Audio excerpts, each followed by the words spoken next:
The leaves of the tree are breaking.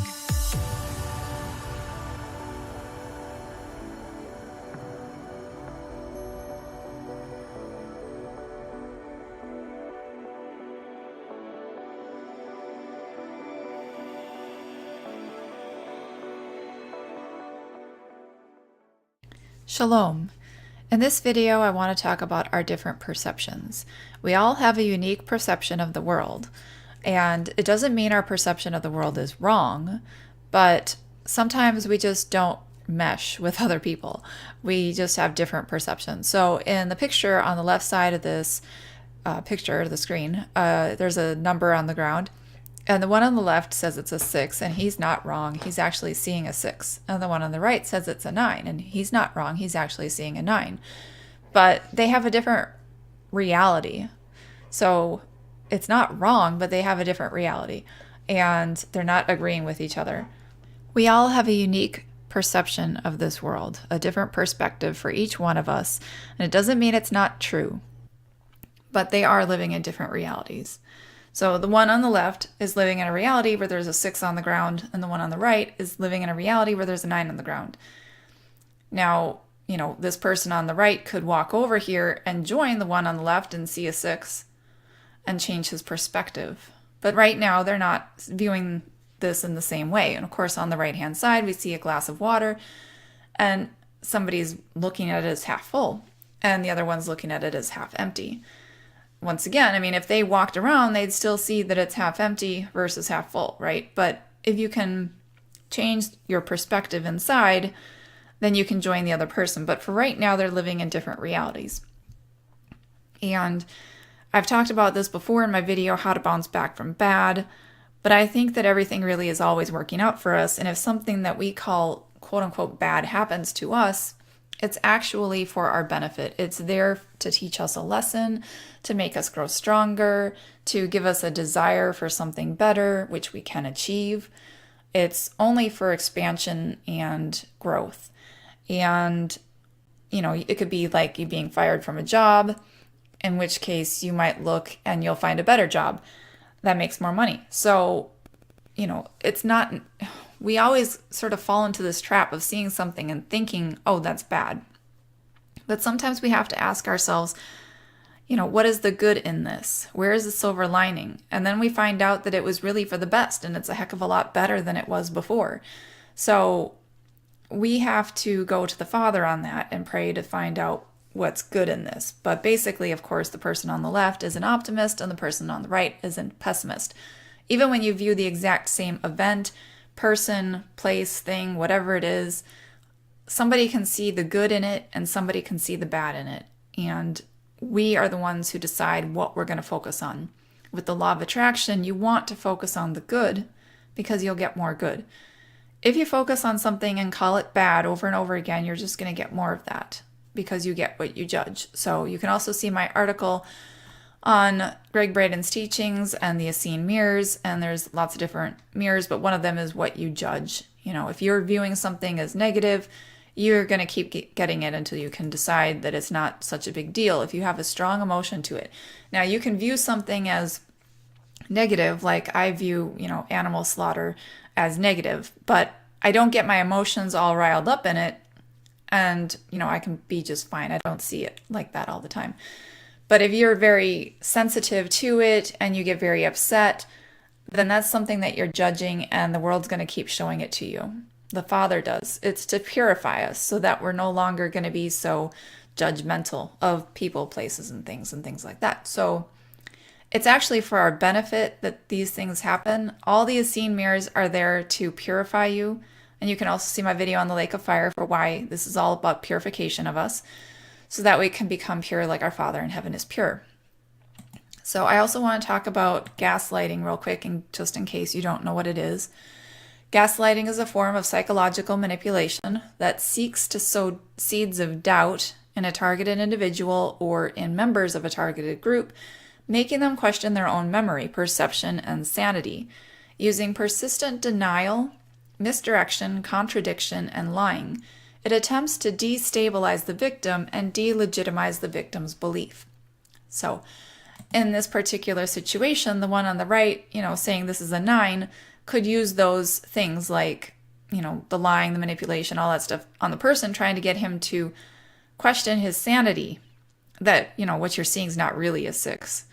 It's not, and he can even, bring in other people and try to say, see, this is a 9, on his side.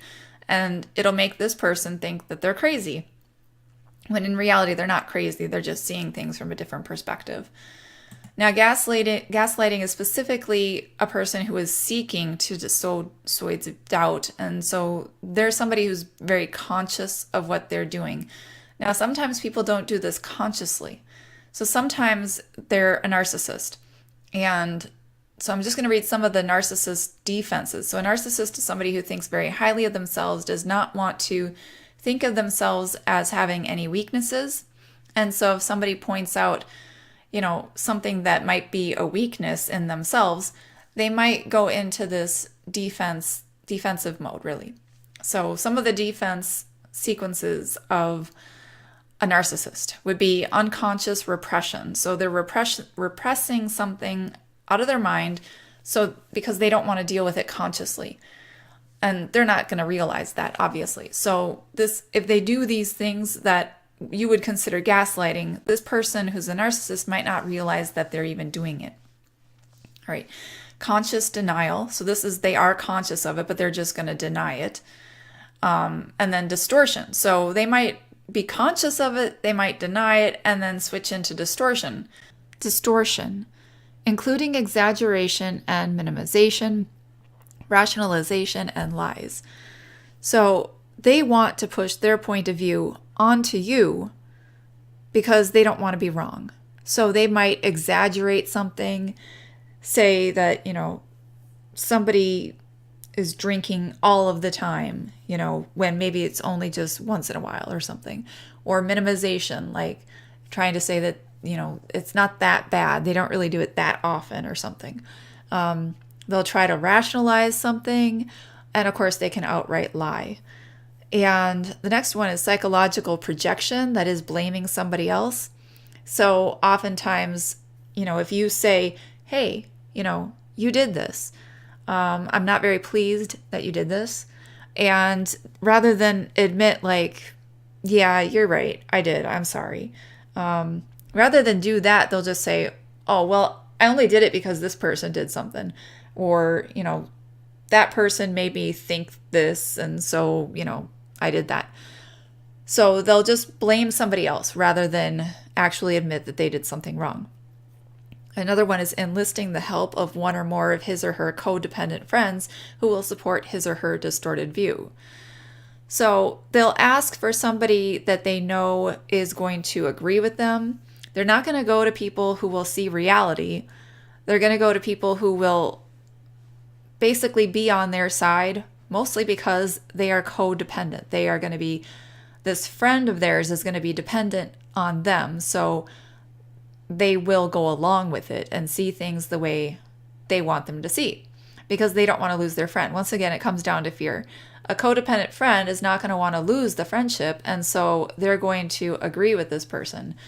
If they're afraid of losing the friendship by talking about the truth, then they won't actually do that. So that's why it has to be a codependent friend. And if they have a friend and they try to get that friend to agree with them on this distortion, this distorted view of the thing that happened, or, view of whatever, then if the friend's not going to go along with them, for one thing, they're going to start to blame that person too. Like the one who has the distorted view is going to be like, oh, so you agree with this person, they're going to not take that person's beliefs anymore. If somebody who is narcissistic asks for somebody else, an undecided party, to come in and look at this, and they want them to agree with them, of course. But if they don't agree with them, they're just not going to take their word for it, because a narcissist is never going to want to admit that, hey, maybe I was wrong about this, So they'll just keep going after somebody else who can agree with their distorted view.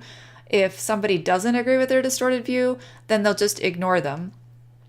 and continue to look for people who will agree with their distorted view. And I mean, you see that happen all the time in this world.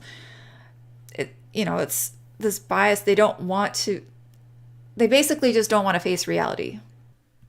It comes from not wanting to deal with their own issues.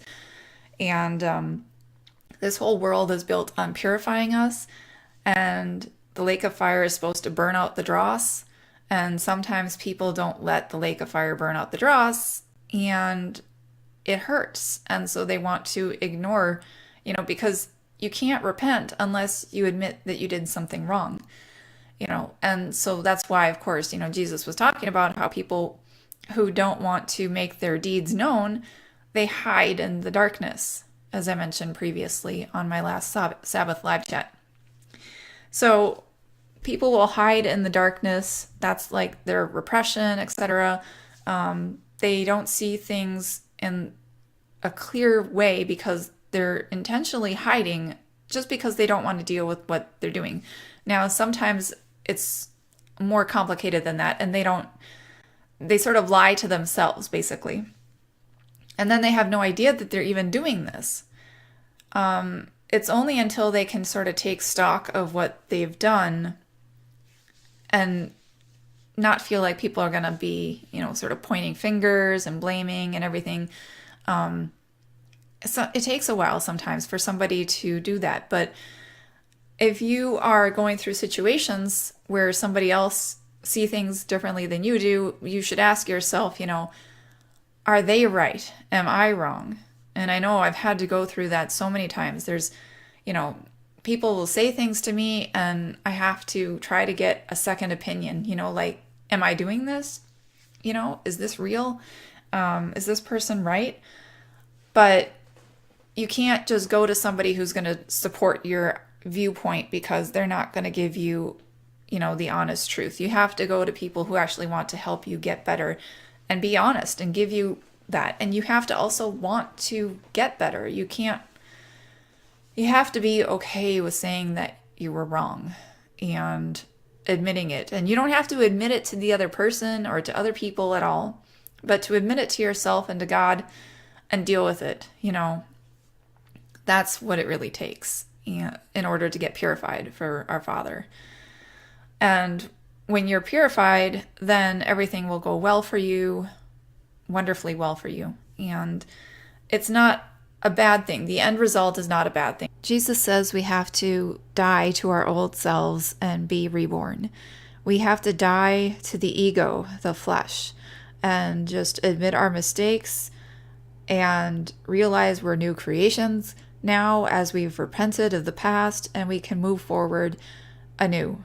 There are a few situations where both people are correct in their views but disagree with each other, as is the case with the 6 and the 9 or the glass examples. But sometimes there are situations where one person's view is based in reality and another person's view is based in their own skewed reality that was made up to evade dealing with their own issues, which is usually fear. Many of my viewers are aware of the conspiracy theories out there, so I'm going to bring up a few examples where you may see this in your own life. If you have an opinion about false flags are actually, well, in reality, they are truly not the cause or not caused by a specific person that actually gets blamed. So mainstream media might, propose that a situation was caused by X, when in reality it was caused by Y, and mainstream media is just wrong. And, if you say it was X, you're right. However, there's people out there with the perception of whatever it is mainstream media told them to believe. And so in those realities, in reality, those people who believe mainstream media when mainstream media was actually wrong have a distorted view of reality. It's not actually what happened. So sometimes we can have disagreements with somebody, but it's not actually, somebody is right and somebody is actually wrong. So, in the cases on the screen, these people are not wrong. But sometimes somebody can have a distorted view of reality, in which case they are wrong, that it is demonstrably shown that they are wrong. And that's kind of like psychotic break or something, like they're not really seeing reality as it truly is. One example would be, 9/11, being an inside job. Now, there's a reason why people believe the mainstream media, and they don't want to be wrong. Oftentimes, people are afraid. It often comes from fear, and I'll get into that later. But basically, some people just are not ready to look at a situation and say that they were wrong in some way. They don't want to admit that they could have been duped. And so they're just going to have a different view of reality than you are. There are some people who will say, vaccines are totally safe. And then there's other people who say, well, they're totally unsafe. They have different perceptions. And, it's hard to argue with these people. Sometimes they're very adamant about their beliefs. And so it's often that if you run into somebody who has a belief that is just completely different than you, it's like they're living in a different reality than you, and you just don't even know how to communicate with them. So most often you're probably not going to actually be having like a friendship with somebody who's going to be, if they're going to view the world in such a way that it's just completely not what you're viewing. And so I'm going to try to call that different realities. Even though it's the same world, we're living in different realities. Some might say different dimensions, even though we can still interact with each other. And I'll bring up another example, more like the glass half full or empty example.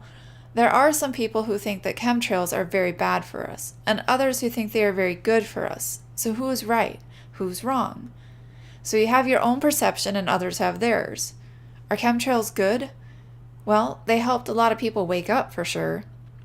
I don't really believe there's anything quote-unquote bad, since everything eventually leads to the greater good. There are plenty of things for us to learn from and move forward from, and to help us evolve spiritually. We all have a different perception of things, and it's okay to have relationships with people who do have a different perception than us because of that. But if it's something big, in a close relationship, like close friends or marriages, these things can become big deals. The vaccine issue is obviously going to come to a head if the husband and wife can't agree on it and have to decide whether to vaccinate their child. That's led to divorces, and even that doesn't stop the court cases concerning it with the children that are already born. I'm going to give a few examples where there's a specific right and a specific wrong. One example would be a daughter who's sexually abused by her father and goes to her mother. Her mother doesn't believe her and then puts the daughter through therapy for quote-unquote lying, and the daughter may grow up heavily medicated. The mother may constantly also be calling the daughter a liar. And that wouldn't be gaslighting because the mother isn't doing it on purpose, but the mother would be going through the narcissistic defenses because she's afraid. Fear is what it all comes down to. The mother was afraid that the daughter was telling the truth, because that would mean the mother left her child in an unsafe situation, and she had no idea that it was unsafe. So the mother doesn't want to be stupid, and so she won't believe the daughter. The mother also might be afraid of the husband physically or mentally attacking her, or afraid of the financial issues that might arise by her leaving him. So the mother may be, having these narcissistic defenses, but it's just because, they don't want to admit that they were wrong, that somehow they let this happen, whatever. I mean, maybe it was just they didn't see it. It was an accident. They had no idea. And if they could come to terms with it, they believe the child and they get out of the situation and they move forward. So it really comes down to whether or not we are honest with ourselves. If we can admit that, hey, we did something stupid or we did something wrong, can we move forward now? And, the child would have a much better reality if the mother believed the child. And it just, at that point, even if they had done something wrong, like if they had not looked into something or whatever, at least the child could have dealt with the issue with the mother. However, in the future, in this example, when the child grows up and past 18 and going to, a psychologist of their own, therapy of some sort, whatever it takes, and even maybe meditation, and it brings up these ideas, they have to deal with them and forgive the mother and move forward with their life. And then maybe Mother's Day comes around, they're not talking to their mom, and, their friend is like, you should probably talk to your mom. She really, really misses you, because, obviously you're not going to want to talk to somebody who has a completely different view of your reality, right? About what happened, like this situation. And, people can pressure other people into doing things, but you know what's right for you. You know that in this situation, this daughter should not be in contact with the mother who is just denying the reality of it. Now, if the mother had somehow come to terms with it and, probably left the husband and, apologized, that's a completely different story. But if the mother is still doing the same thing, saying, that's not true, gaslighting at that point, whatever, if they're doing it purposefully, I don't know. But at least having these narcissistic defenses, trying to build themselves up by knocking the other person down, distorting, blaming other people, etc. If they're doing these sorts of things, it's not a good situation for the daughter to contact the mother again. So we need to have this understanding. If somebody has a different view of a situation in our lives or ourselves, I've heard another girl who was talking about her parents, and she grew up and her parents were telling her that she had psychological problems and they kept putting her on drugs, and it was not true. So it was a situation about the girl herself. It wasn't even just about a different situation that happened to the girl. It was about her herself, about her having psychological problems. And she did not have psychological problems. So, sometimes somebody tells you that you have this issue, and they're telling you this, and they're coming up with these, rationalizations or lies or exaggerating things to try to tell you that you have this issue. And you're sitting there and you know that you don't have that issue. They are, having these narcissistic, defenses for some reason, because they don't want to deal with their own issues, because, it would actually take responsibility for them to deal with their own issues to get through whatever they're going through. And they're just putting it on you, blaming you, or projecting onto you something that's going on in their own minds. I want to talk about the Essene mirrors also because of this whole projection thing.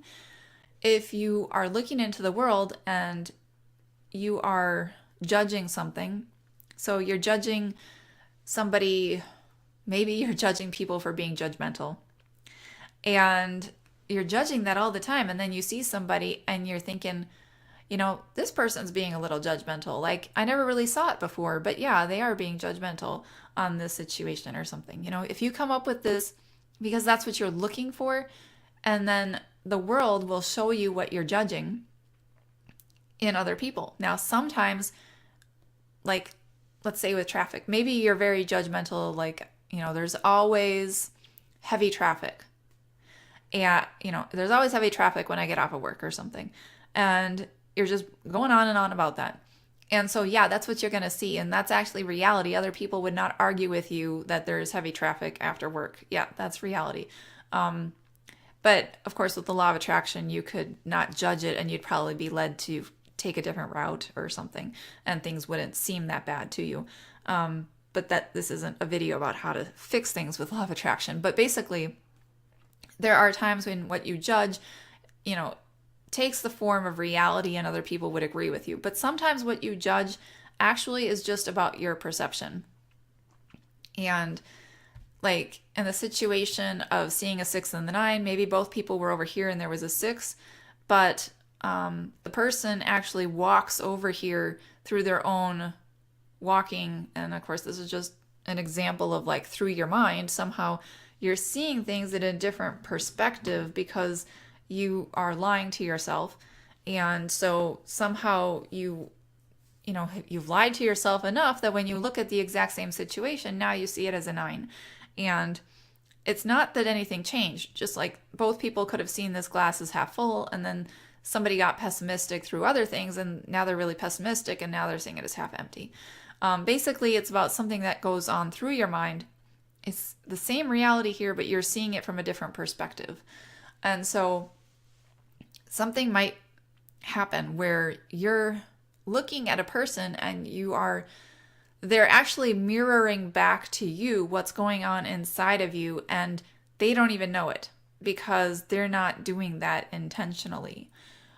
And so when you look at this person, then you see what you're judging, and we see what we want to see, you know? So if you're looking for things, like if you're looking for people to be angry at, then you're going to find everything in a person that you can be angry about. If you're looking for things to be happy about and appreciating people, then when you see somebody, you're going to look for things to appreciate, and you're going to be happy when you look at them. So it's about our perception, what we're looking for, and the law of attraction will keep showing us what we are looking for. So if we're looking for something negative, that's what we will see. And so another thing I want to mention about the mirrors is there was this audiobook I was listening to where he was talking about a mirror. If you look at a mirror and you see yourself and you've got dirt on your nose and you go to wipe off the dirt, your initial reaction is to wipe off the dirt from your own nose, not to actually like reach into the mirror and wipe the dirt off of the reflection's nose. But when people are mirroring back to us stuff we don't like about ourselves, sometimes we don't want to deal with the stuff we don't like about ourselves. And so we actually think it's the other person's fault. Like we don't understand that they're just mirroring back to us what's wrong with us so that we can clean ourselves, so that we can wipe the dirt off our nose. And that goes back to the parable of the log in your eye. Matthew 7:2, for in the same way you judge others, you will be judged, and with the measure you use, it will be measured to you. Why do you look at the speck of sawdust in your brother's eye and pay no attention to the plank in your own eye? What you see in somebody else is just a reflection of what's going on inside of you. If your emotions are riled up in somebody else, it's letting you know that there's an issue that you need to work through. It's not a big deal that they have this, speck of sawdust in their eye. If they have a little issue, but it's bugging you like crazy, you have a bigger issue because it's bugging you like crazy. The negative emotion that you're feeling means that the Father is not looking at this the same way you are, because our Father doesn't have that negative emotion. We have to look at the Essene mirrors and judge ourselves. If you see something in somebody else that's really riling you up, then you have to go to the Essene mirrors and pray to the Father to let you know if there's something going on inside of you that you need to work on, that you need to work through, and sort of take an inventory about yourself. And it's pretty easy. If something is bugging you in somebody else, you should ask, Father, help me to see this as you see it. Why is this bothering me? And these sorts of questions, because the Father wants you to be purified. And so long as you're actually wanting to be purified, He will let you know. Your prayer will be answered. If you're asking these questions, He'll let you know. And it's not going to be a big deal. If you ignore them, it can turn into a big deal because you're just going to see your issues everywhere on everybody else and point fingers. And so I did want to give one example. There was a girl in my study group on the early Essenes, and one of the rules in the group was to post references to where you're getting this information from, because I want people to look things up and if they want to, and be able to research, do I agree with this? So this person said, the Essenes taught about the Mother, Father, God, etc. And I asked to please, because of the rules, please post the reference to that. Where did the Essenes say that? And she was getting upset. And so I was trying to explain the reasoning why I wanted references. And I explained that in the Clementine scriptures, it says that the Essenes believed to call God a mother, father would be blasphemy. That's in the Syriac version of the Clementine scriptures. And I was not actually saying that it was blasphemy. I was just saying that people can come up like this picture and say, the Essenes say Mother, Father, God. And then somebody else can say the Essenes say blasphemy. And if you've got a reference for both of them, that's okay. Everybody has the right to that. But I was just asking for a reference from her because that was the rules of the group, basically. And I actually understand this in a different perception. I do believe, that the Mother, Father, God was just a symbolic representation, a personification. You can see my playlist, God and His Wisdom, for more information on that. And I've clearly explained all that stuff on my channel. But I wasn't going to get into it like all there. But, you know, I don't call it a blasphemy if somebody wants to say there's a mother, father, God, because I understand that it's a personification. I do think that the Essenes probably thought that if people were taking something personified and turning it into literal, then it was blasphemy. But regardless, I actually was okay with what she was saying. I just wanted to give a reference to why she believed what she was saying. Long story short, she thought I was saying that she was blasphemous. So I said, please reread what I wrote because I never called you blasphemous. I just said the Essenes and the Clementine scriptures said that it was a blasphemy. And she had her own perception of what was going on, and it was not reality. I can clearly say, view these comments, and I know that I actually agree with this, so I actually agree with you on the subject. What I said was not to say that I disagree with you, I'm not calling you blasphemous, etc. There's nothing in what I wrote comment-wise to come up with that conclusion. However, she said, I showed it to somebody else and they agree with me. And I was like, well, but it's not there. That's not reality. And long story short, we got into, large conversations back and forth on this. And then I looked at it later and I thought to myself, what she's saying to me is not true. She has a different perception of what I am saying. When I look at her accusations to me, false accusations, but when I was looking at her accusations, and then I thought about her, and I felt like she's talking to herself. She's projecting this, I'm a mirror to her. She's seeing this in a completely different way than I am. But basically, I'm giving back to her what she should be saying to herself. All of her accusations could have been her just basically speaking to herself in a mirror. And I understood it. And so that's why I always go back to the 4 agreements where it talks about don't take anything personally, because sometimes people are just seeing their own perception because they're trying to quote unquote fix you because they see a problem in you when actually they're just viewing a mirror of themselves and their own issues that they want to fix in themselves, but they're just not seeing it in themselves right now. And that would go back to the defenses because they don't want to deal with some sort of problem with themselves. And so they're going to blame you. That's why they project onto you what's going on from themselves. There's a reason for psychological projection. It's because of the Essene mirrors, because in this world, people are being mirrored back to themselves what's going on and what they need to deal with sometimes.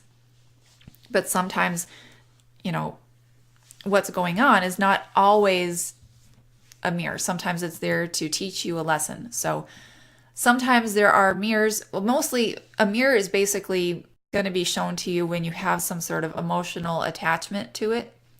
When you have something that is sort of making you very emotionally riled up, let's say. If what you're seeing is you're just sort of laid back and viewing it very calm and coolly, it's probably not like a mirror that you need to deal with. It's just probably a learning experience. But if you're getting very riled up about something, then that's probably a sign that you need to look into these mirrors for that situation. So I bring this up because sometimes somebody might come to you and say, you need to work on XYZ because something's going wrong with you.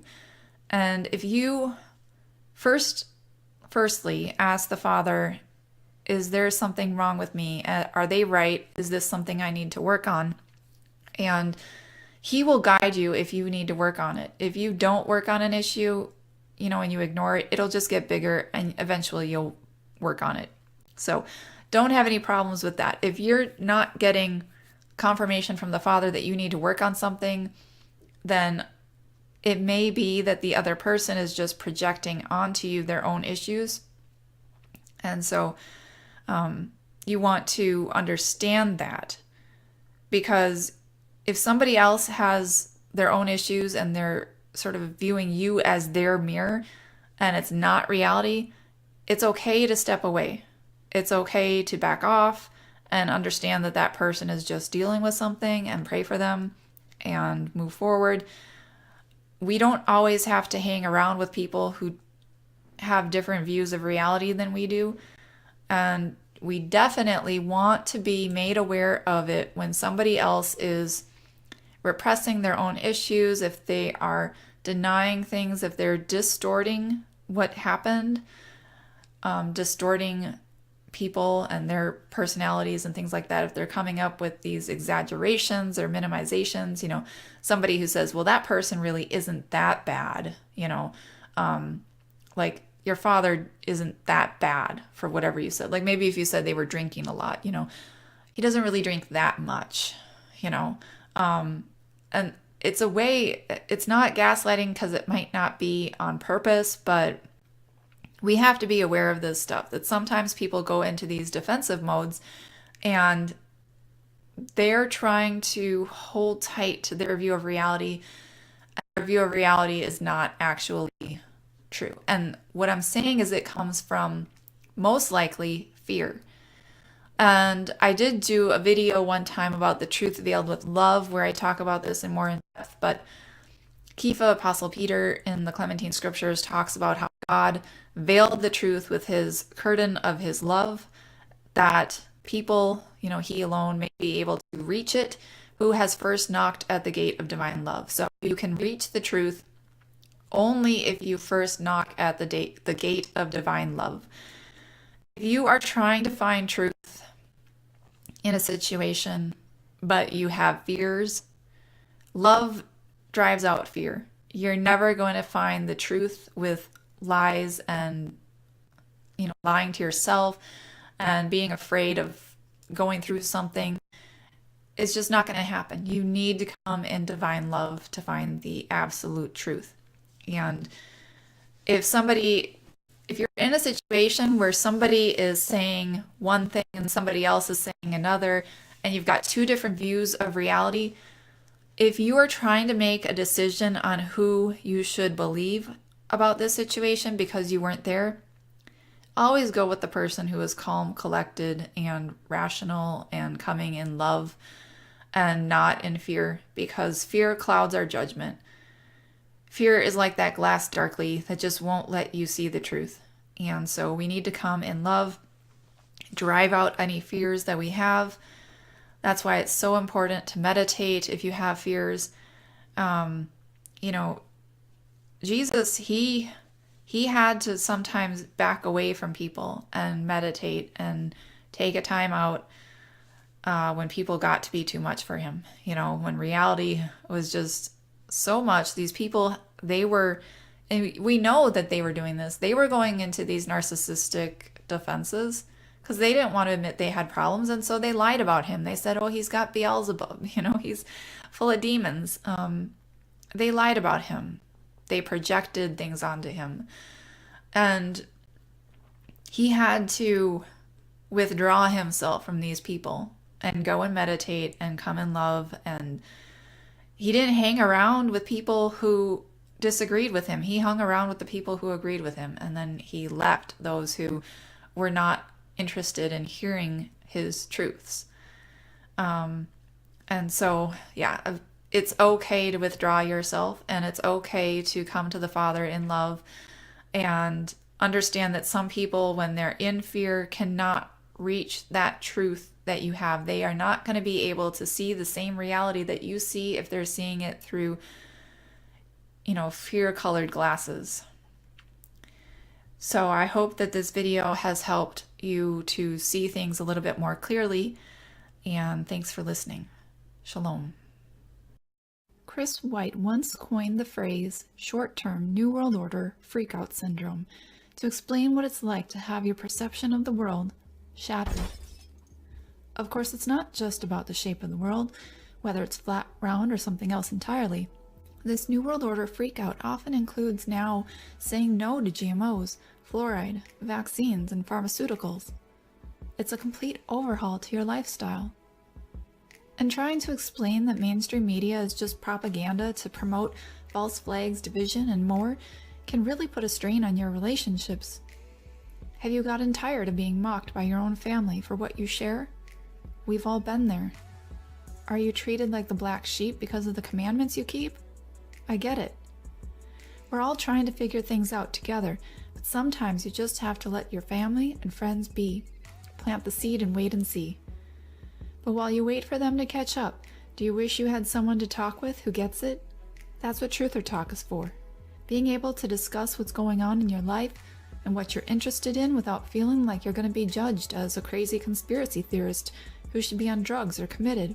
No subject is taboo, and I'd love to hear from you. Simply truthertalk.com. Simply make an appointment, and let's talk, Truther.